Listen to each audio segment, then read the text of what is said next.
3D printing is about to experience a really big problem, and it's not even our fault. That problem is power. In today's world of growing AI, data centers, things being connected to power 24/7, that energy usage is just going to keep going up, and it's going to keep stressing out a grid that's already overworked. So if you're not thinking about it yet, you're already behind. It's not going to just hit farms like ours, or bigger farms.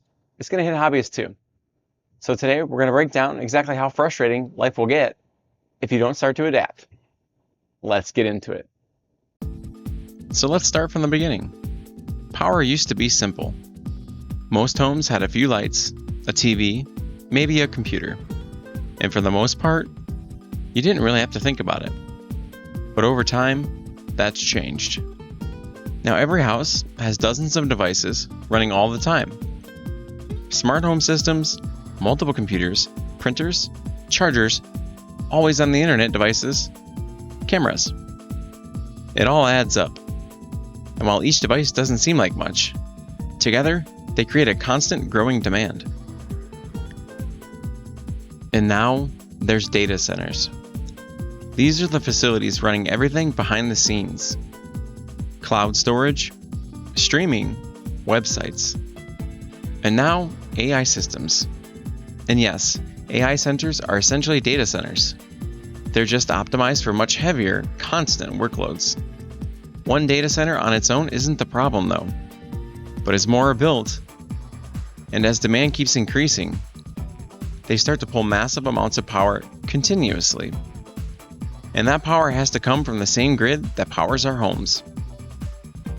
So now, you have two things happening at the same time. Homes are using more power than they ever have. And large-scale systems like data centers are doing the same. That combined demand puts pressure on the grid. And the pressure doesn't just stay at the industrial level. It affects everyone connected to it, including hobbyists and print farms like ours. And now let's add in some environmental factors, because we have stronger storms than we ever have, heat waves, aging infrastructure being pushed harder than it was designed for.